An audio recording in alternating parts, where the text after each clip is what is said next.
हाँ जी। तो अगर चारों अनुयोगों के गोले बनाओ, ये प्रथमानुयोग का, ये चरणानुयोग का, ये द्रव्यानुयोग का, ये कर्णानुयोग का, तो कोई गोले गलत हैं क्या? ऐसा तो नहीं है। क्यों नहीं है गलत? क्योंकि चारों अनुयोगों का उद्देश्य वीतरागता है। उनको पहुंचाना आपको एक रास्ते पे है ना, पहुंचाना आपको एक रास्ते पे। तो इस कारण से उद्देश्य चारों का एक ही है, इसलिए चारों गोले गलत नहीं हो सकते। तो कभी भी वे श्रावक हैं ऐसा कोई कथन करे तो भैया किसी अनुयोग की अपेक्षा से तो हो ही सकते हैं। मैं ये बता रहा हूं कि जो हमारी बुद्धि कुबुद्धि में परिवर्तित हो जाती है ना कई बार, तो हम ये व्यापक दृष्टिकोण रखें, ये ब्रॉड माइंडेडनेस रखें, तो काफी चीजें हमारे जीवन में सुधर जाएंगी। ठीक है, चलिए आगे बढ़ते हैं इसके बाद। तो ये हमारी चर्चा हुई व्रतों संबंध में, या जब हम श्रावक की बात कर रहे हैं, क्योंकि ये चैप्टर उससे लिंक्ड है। अब मेरा प्रश्न है, इसमें एक और शब्द है जैन गृहस्थ के आवश्यक। आवश्यक क्या होता है? तो जो अवश्य करने योग्य कार्य हो उसे आवश्यक कहते हैं। अवश्य करने योग्य कार्य को आवश्यक कहते हैं, सिंपल डेफिनेशन। तो मूल गुण में और आवश्यकों में क्या डिफरेंस है? कुछ डिफरेंस है भी कि नहीं है?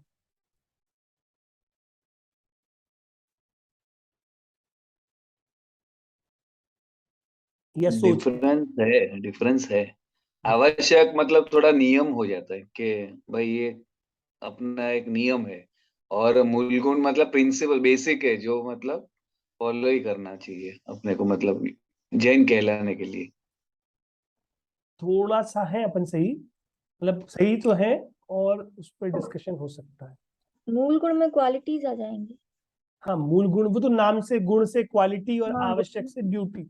अगर मैं इंग्लिश ट्रांसलेशन करता भी हूं ना, तो ऐसे ही होता है। मूल गुण होती है क्वालिटी, और एक होता है आवश्यक ड्यूटी, है ना। अगर मैं इंग्लिश क्वेश्चन करूं तो समझ में आएगा आपको, क्वालिटी और ड्यूटी में क्या अंतर है।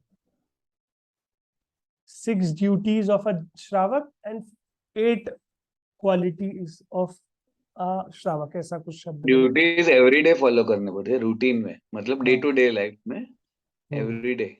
और क्वालिटीज तो जो इनबिल्ट रहते हैं अपने के अंदर, जो इनहेरेंट मतलब होना, हाँ जी, इनहेरेंट, सही। या इनहेरेंट, कि अपने आप तत्संबंधी विचार ही नहीं हो सकता जिनका, वो है मूल गुण।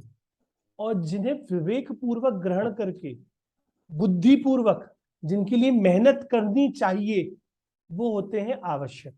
समझना, एक एक है एक है आपके, जो आपका इनहेरेंट लाइफस्टाइल है, वो तो हुए आपके मूल गुण। और एक बुद्धि पूर्वक मेहनत करनी चाहिए, 100% मेहनत जिसपे करनी चाहिए, वे है हमारे आवश्यक। तो भैया ऐसा क्यों है, आवश्यक क्यों बने हैं? पहला पैराग्राफ है, पढ़ते हैं। आवश्यक, जो उसका इंट्रोडक्शन पैराग्राफ है। अनादिकाल से क्रोधादि कषाएं जीव को कसती है, तड़फाती आ रही हैं, और पाप से जीव का पतन हो रहा है। जीव का हित निष्कषाय निष्पाप भाव में ही है, वीतरागता में ही है। लेकिन जब तक पूर्ण वीतरागता की प्राप्ति नहीं होती, तब तक वीतरागता का इच्छुक सहज ही शुभोपयोग में प्रवृत्ति करता है। शुभोपयोग से जीव पाप तथा तीव्र कषाय से तो बचता ही है, तथा उसके साथ उसके शुद्धोपयोग के अवसर भी प्रकर्षता से जागृत होते हैं। अतः ऊंची दशा पाने के लिए मोक्षार्थी को अच्छे यानी शुभ कार्य अवश्य करने चाहिए। ऐसे कार्य का इस पाठ में परिचय कराने का प्रयास किया जाएगा। तो आत्मा का जो मूल हित है वो तो क्या है? बेस्ट तो क्या है? कषाय भाव उत्पन्न ही ना हो, ना। पाप उत्पन्न ही ना हो। This is the state, ideal state to be in. ये दशा हमें प्राप्त होनी चाहिए। लेकिन अगर वो नहीं हो पाता है, तब क्या होता है? तब सहज ही, अपने आप ही शुभोपयोग की प्रवृत्ति होती है। शुभोपयोग क्या होता है और शुद्धोपयोग क्या होता है? शुद्धोपयोग शब्द का प्रयोग नहीं है, लेकिन वीतरागता यानी शुद्धोपयोग है ना। पूर्णतः कषायों का अभाव होना, बहुत टेक्निकल डेफिनेशन नहीं है ये, लेकिन आप मोटा माटी ऐसा समझ लीजिए। पूर्णतः कषायों का अभाव होना वह शुद्धोपयोग है। Again don't rely on this शब्दों का डेफिनेशन, आपको समझाने के लिए डेफिनेशन बना रहा हूं मैं कि पूर्णतः कषाय ना होना इसे शुद्धोपयोग कहते हैं। लेकिन ऐसा ना हो पाए, इसको हम नहीं अचीव कर पा रहे हैं, तो क्या करना चाहिए? क्या करना चाहिए? तो शुभोपयोग में सहज प्रवृत्ति होती है। देखो, खत्म करना है, खत्म करने के पहले क्या कर सकते हैं? कम कर दो। आपको डायबिटीज हो गई है, आपको डॉक्टर ने मना कर दिया शुगर बिल्कुल मत लो, बहुत आपकी 400 रहती है, 400 पार रहती है डायबिटीज शुगर वैल्यू, तो आपको क्या कहेगा डॉक्टर? बंद कर दो। अब नहीं हो रही टोटली बंद, क्या कम करोगे कि नहीं करोगे? कम कषाय का नाम, मंद कषाय का नाम शुभोपयोग है। ठीक है, तो अपने आप ही शुभोपयोग में जीव प्रवर्तता है। तो शुभोपयोग से क्या फायदा है कि पाप से तो बचता ही है, और चांसेस रहते हैं कि शुद्धोपयोग तक चला जाएगा, पूरा निष्कषाय हो जाएगा। ये बिल्कुल बेसिक वाली बात है। डायबिटीज का एग्जांपल याद रखो कि एक दिन ऐसा आ जाएगा, शक्कर कम करते करते हम विदाउट शुगर पे पहुंच जाएंगे। समझ रहे हैं आप बात को? तो वही शुद्धोपयोग, शुभोपयोग और अशुभोपयोग का आपका मैथमेटिक्स है। तो इस चैप्टर में जिसकी बात है वे शुभोपयोग की बात है। अच्छा, तो अब शुभोपयोग की बात है, तो शुभोपयोग क्या है? निष्कषाय भाव है या सकषाय भाव है? सकषाय भाव है। ये प्रश्न समझ में आ रहा है आपको सबको? मतलब इसकी गंभीरता भी समझ में आ रही है कि निष्कषाय भाव तो शुद्धोपयोग है ना, लेकिन वो पूर्णता नहीं हो पा रही है, तो कम कषाय होना। ठीक है, ये तो जो शुद्धोपयोग से अलग है, शुद्धोपयोग से च्युत होने पर, हटने पर होता है, वह शुभोपयोग है। लेकिन है तो वह क्या? शुभोपयोगी है, तो वह शुभोपयोगी, और शुभोपयोग नाम कषाय का है। ठीक है, तो अब इस दृष्टि से भी इस पाठ को सोचना है। अब हम आगे बढ़ते हैं। तो मंगलार्थियों, जिस प्रकार राजा से भेंट करने के लिए कुछ योग्यता की आवश्यकता होती है, उसी प्रकार हमें अपने वैभवशाली प्रभु आत्मा से मिलने के लिए जिस अनिवार्य सदाचार की आवश्यकता होती है, उन्हें आवश्यक कहते हैं। ये मुझे मतलब ये लाइन ना बहुत सुंदर लगती है कि ऐसा कहते हैं ना बच्चों से कि आप उनके सामने जाओगे तो ऐसे रहना, ऐसे ऐसे करना पड़ेगा, ऐसे कपड़े पहन के जाना, ऐसे दिखना। पहला दिन हो स्कूल का तो बच्चों को ऐसे समझाते हैं ना, अच्छे से रहना, ये करना। क्यों? क्योंकि आप अच्छे अच्छे टीचर्स से मिलोगे, अपने कलीग से मिलोगे।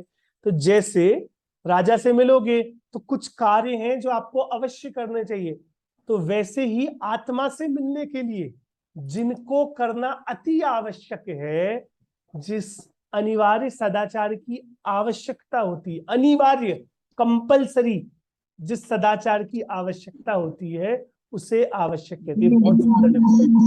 अगर आत्मा चाहिए है, आत्मा के पास तक पहुंचना है, तो इन 6 आवश्यकों को अनिवार्य रूप से आपको करना चाहिए।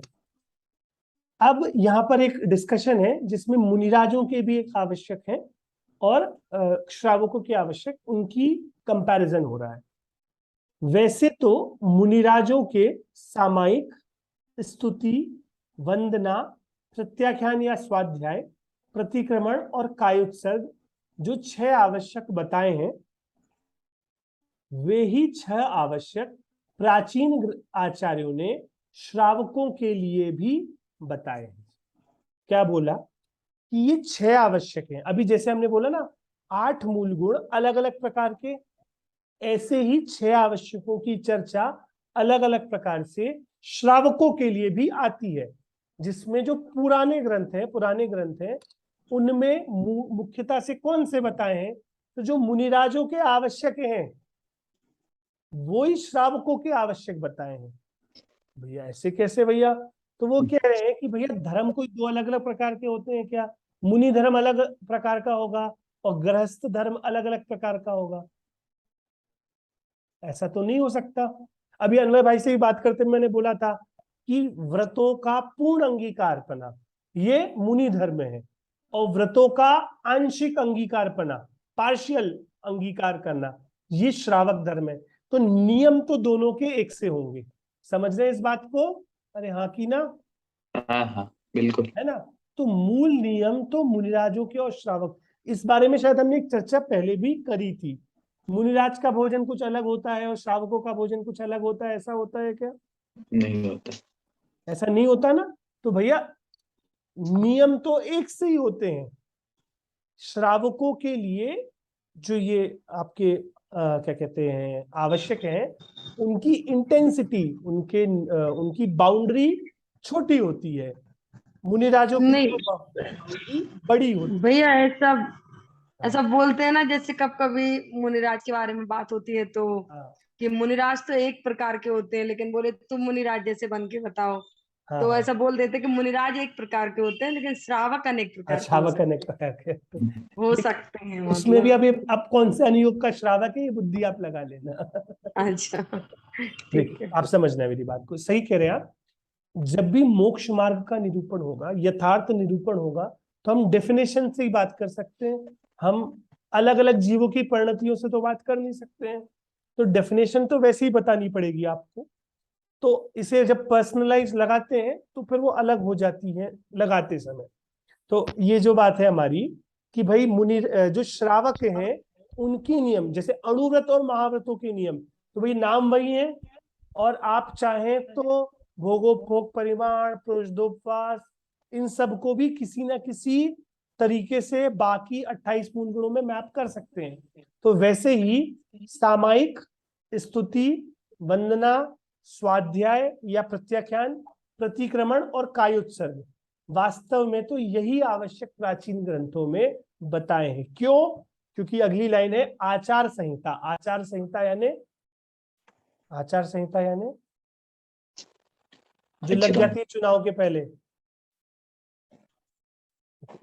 आचार संहिता का मतलब, आचार मतलब होता है आचरण, और संहिता आचरण। मतलब होता है नियम। तो जो आचरण के नियम है वे अलग अलग नहीं होते, है ना? तो वे अलग अलग नहीं होते, वो तो सेम होते हैं। बस जितनी उग्रता से मुनिराज चारित्र का पालन करते हैं, उसकी आंशिक उग्रता से ही श्रावक पालन कर सकता है, क्योंकि उसकी भूमिका वैसी है। अब अगला पैराग्राफ, आवश्यकों को मुख्यतः से 6 भागों में वर्गीकृत किया है।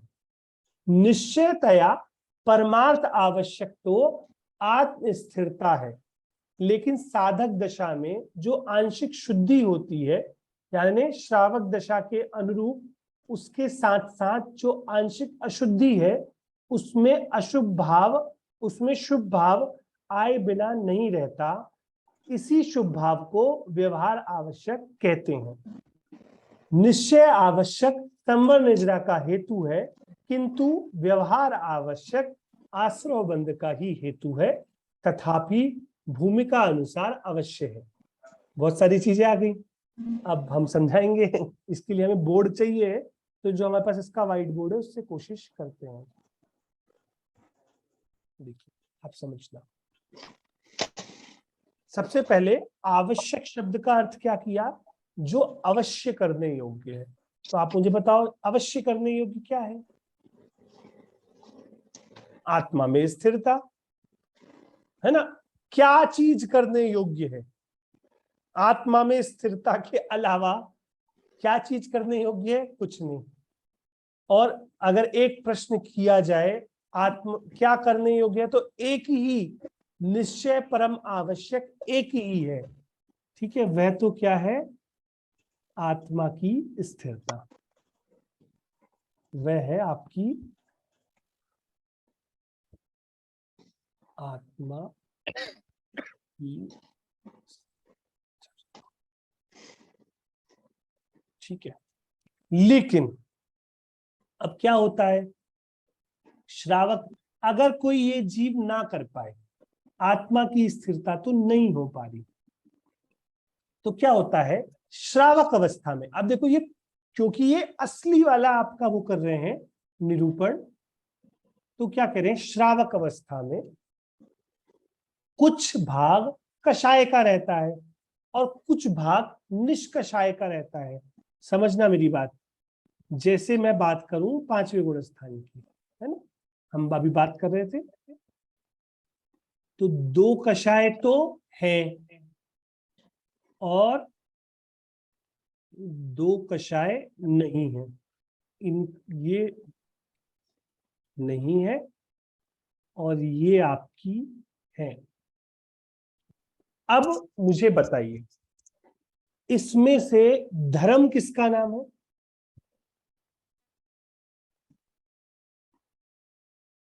अच्छा, गृहस्थ धर्म कहते हैं, मुनि धर्म कहते हैं, एक गृहस्थ धर्म भी कहते हैं कि नहीं कहते हैं? कहते हैं। तो गृहस्थ धर्म इसमें से किसका नाम है, ब्लू वाले का कि रेड वाले का?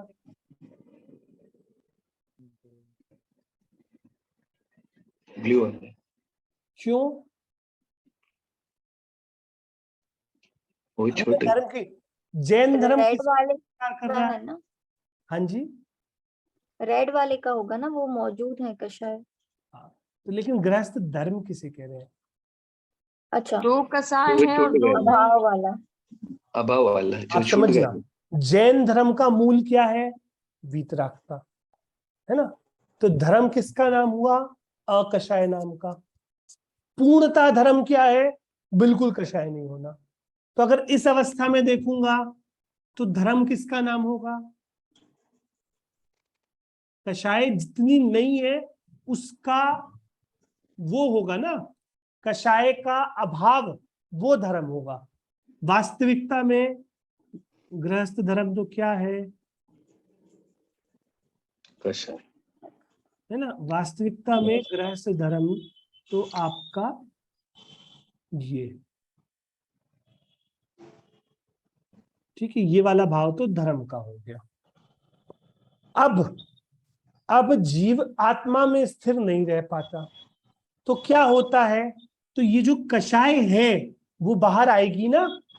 अब आप समझना, कषाय का बाहर आना, हमें लगता है कषाय यानी क्रोध, ऐसे जो हो रहा है ये कषाय है, ऐसा नहीं है। आप समझ रहे हैं? जो आपके राग द्वेष के भाव है मंद से मंद, वे सब कषाय में आते हैं। कषाय शब्द राग द्वेष का ही है। तो जो जीव अब ऐसी अवस्था में है जिनके दो कषाय तो नहीं है, लेकिन बाहर में जो कषाय चल रही हैं वो चलेंगी, तो निश्चय आवश्यकपना तो ये है आत्मा की स्थिरता। लेकिन अगर आत्मा की स्थिरता नहीं हो पा रही और जो बाहर में चल रहा है, उसके लिए क्या शब्द है किताब में आपके दिखाते हैं, व्यवहार नहीं। देखिए, निश्चयतया परमार्थ आवश्यक तो आत्मा स्थिरता है, लेकिन साधक दशा में आंशिक शुद्धि यानी पार्शियल शुद्धि का मतलब कषाय का ना होना। तो दो कषाय का ना होना ये क्या है, आंशिक शुद्धि है या आंशिक अशुद्धि है? आंशिक शुद्धि है ना, दो कषाय का ना होना ये आंशिक शुद्धि है, और दो कषाय का होना ये क्या है, आंशिक अशुद्धि है। तो ऐसी अवस्था में शुभ भाव आए बिना नहीं रहता। तो वास्तविकता में आवश्यक तो आत्मा में रमना है, आत्मा में स्थिरता है, लेकिन जब वह कषाय उत्पन्न होती है तो अपने आप ही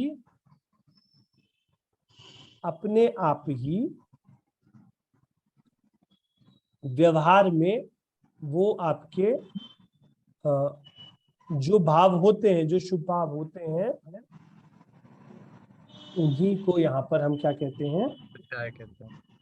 नहीं कषाय तो है ही है, उन्हें हाँ। क्या कह रहे हैं, व्यवहार आवश्यक।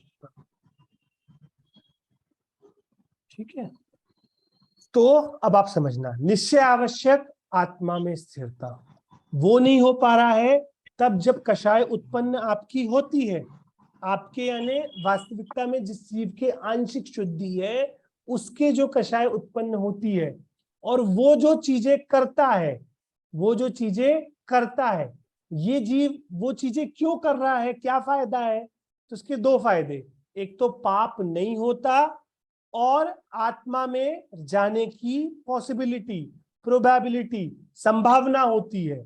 समझ रहे हैं इस बात को? तो ये जीव जो व्यवहार आवश्यक कर रहा है वह क्यों कर रहा है? कि जिससे वह निश्चय आवश्यक के पास पहुंच सके। अब ये निश्चय व्यवहार शब्द आ गए, बोले आपको पढ़ाया नहीं।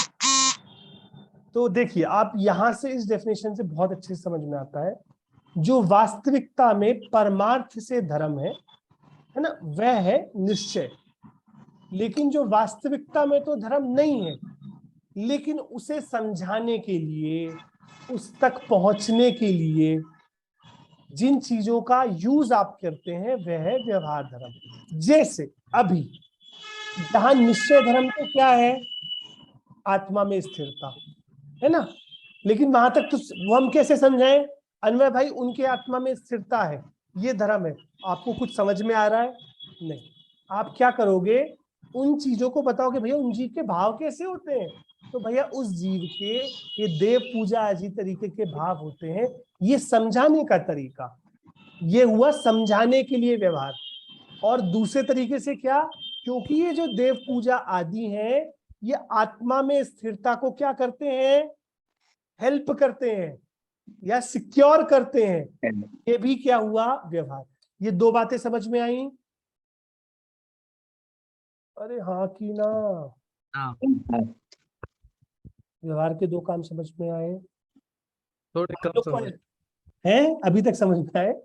थोड़े से कम समझ में है। कोई बात नहीं। थोड़ा सा आज मेरे को थोड़ा सा टफ लग रहा है। आज नहीं, आज का टफ है।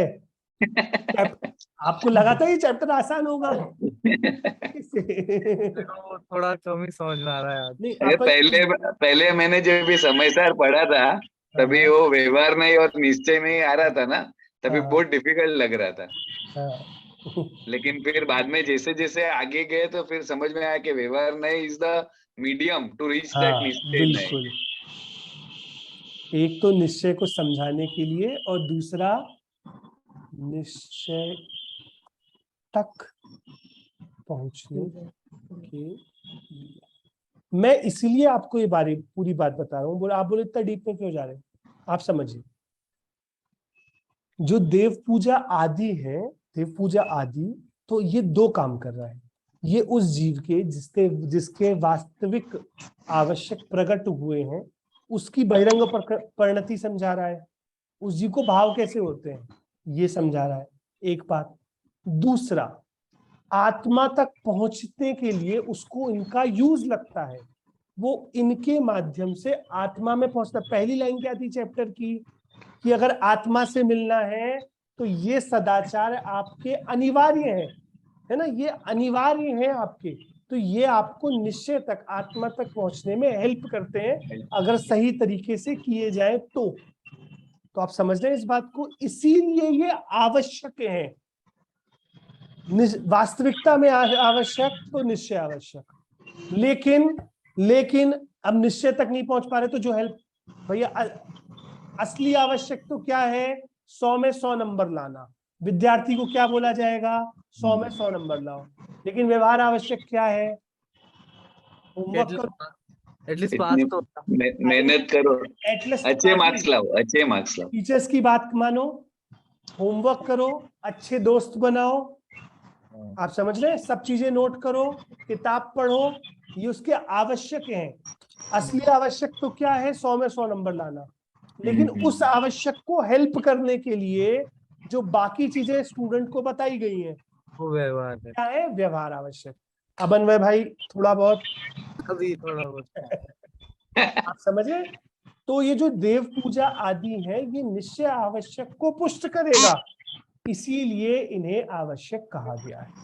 अब प्रश्न आता है, एक शब्द यूज किया है, क्योंकि हमने 7 तत्व वाला चैप्टर नहीं पढ़ा है, इसीलिए मैं यहां पर लिख बस दे रहा हूं।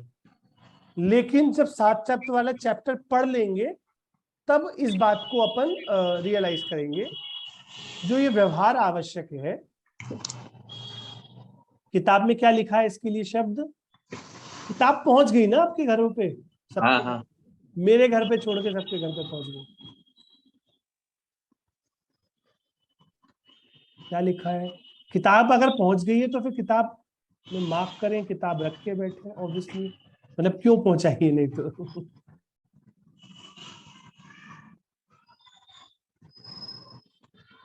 संबर निर्जरा के हेतु है किंतु व्यवहार आवश्यक आश्रव बंध। है ना?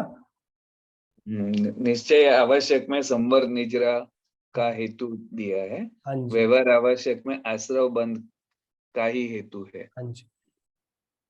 तो निश्चय आवश्यक को संवर निर्जरा लिखा है और व्यवहार आवश्यक को आश्रव बंध लिखा है। इसकी चर्चा हम जब 7 तत्व वाला चैप्टर पढ़ेंगे तब करेंगे, ठीक है? मुझे याद रहेगा क्योंकि वहां पे ये डिस्कस किया जाता है। तो ये बात भी आप साथ में नोट कर लें। तो निश्चय व्यवहार आवश्यक क्या होते हैं, क्यों होते हैं, इसके लिए बहुत सामान्य उदाहरण जो आता है, निश्चय आवश्यक और व्यवहार आवश्यक कैसे होता है? तो भैया हमने पढ़ा है वो घी का घड़ा और स्टील का घड़ा और या मिट्टी का घड़ा, हाँ। ये उदाहरण अपन ने पढ़ा है ना? आजकल घड़ों में तो इतना घी घर पे होता ही नहीं कि घड़ों में रखा जाए, तो हम शक्कर का उदाहरण दे देते हैं। स्टील का डब्बा और शक्कर का डब्बा। डब्बा काय का है? स्टील का। स्टील का। लेकिन उसे समझाने के लिए, साकर का, के डब्बे तो अंदर सारे साकर है। पूरे आपके किचन में तो सारे डब्बे स्टील के रखे हैं। अब मैंने कहा वो डब्बा उठा के देना, कौन सा? तो शक्कर का डब्बा उठा के देना। समझ रहे हैं आप बात को? इसके लिए अभी पंडित जी साहब ने एक बहुत अच्छी बात बोली। मैं 10 लक्षण में सोना गिरता, पंडित जी साहब कहते हैं अगर डब्बे में शक्कर नहीं रखी हो, ठीक है, तो उसको शक्कर का डब्बा कहेंगे कि नहीं कहेंगे? समझ रहे हैं आप बात को? तो दोनों चीजें होना, निश्चय व्यवहार दोनों होने पर ही पूर्ण स्वरूप आता है, नहीं तो पूर्ण स्वरूप नहीं बन पाता है। अभी आते हैं अपन। तो ये अपना निश्चय व्यवहार आवश्यक का स्वरूप है, उनकी संधि है। क्या संधि है? व्यवहार। अच्छा, ये केवल आवश्यक नहीं, जब जब मूल गुणों की चर्चा, ये पूरे जिनागम में निश्चय व्यवहार की यही संधि है कि व्यवहार के दो काम, एक तो वो निश्चय को समझाता है और निश्चय को बनाए रहने में या निश्चय तक पहुंचने में हेल्प करता है। तो ये व्यवहार के दो काम है, ठीक है? तो ये दो काम हमने देख लिए। अभी हम आते हैं अपने बुक पे, बस आखिरी पैराग्राफ पढ़ के अभी अपनी क्लास पूरी करेंगे। हाँ जी, देखिए, कल्पना करो घर में कोई छोटा बच्चा है, उसके घर में उससे बड़े 6 सदस्य हैं। सभी उस बच्चे से अपने अपने पद के अनुकूल सेवा चाहते हैं। अच्छा बच्चा तो वही है जो खेल कूद को गौण कर सबका दिल जीते, यानी जो उसकी ड्यूटीज है उनको फॉलो करे। यदि यह कार्य छोड़कर वह खेल कूद में समय बर्बाद करे तो वह उपेक्षा का पात्र होगा। उपेक्षा यानी डिस्डेन, उपेक्षा। हाँ, पर पढ़ाई नजदीक, परीक्षा नजदीक आते ही घर के 6 सदस्य उससे सेवा लेने से मना करके उसे अपने काम, पढ़ाई के लिए प्रेरित करते हैं। ठीक उसी प्रकार आत्मानुभूति से पूर्व पाप से बचने के लिए इन 6 आवश्यकों को करें, पर आत्मानुभूति की दशा में ये 6 आवश्यक स्वयमेव छूट जाते हैं। है ना? एक बात, एक और बहुत अच्छी बात इंक्लूड कर दी।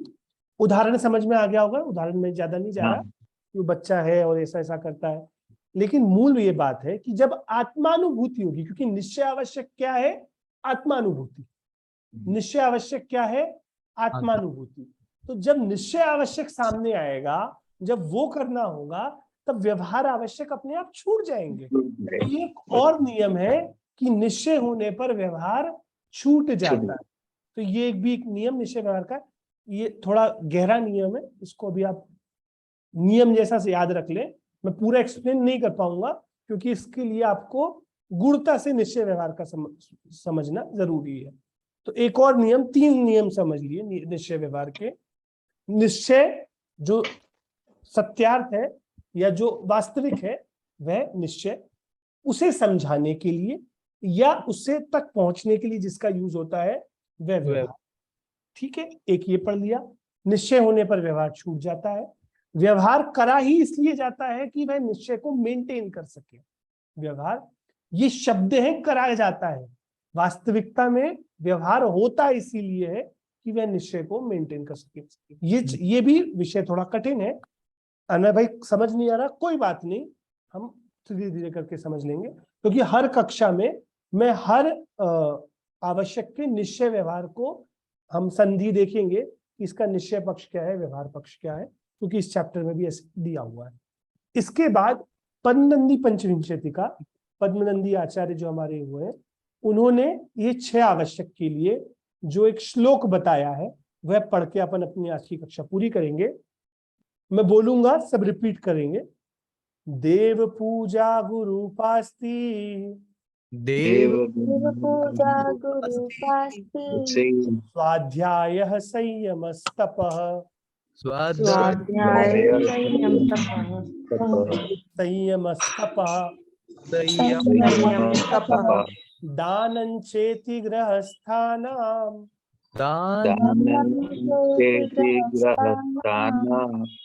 कर्माणि दिने दिने। कर्माणि दिने दिने।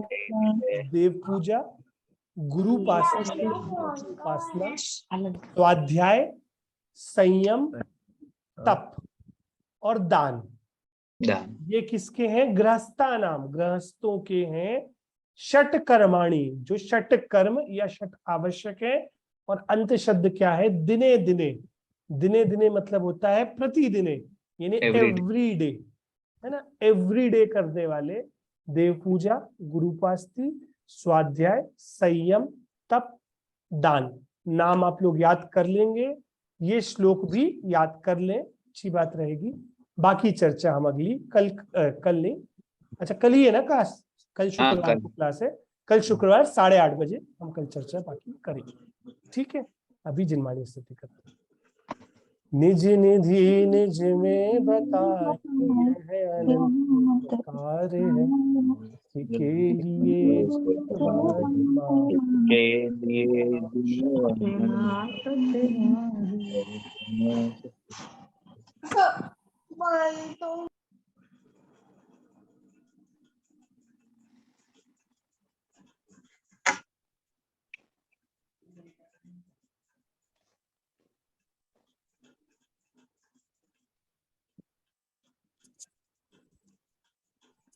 द्वादशांगी जिनवाणी माता की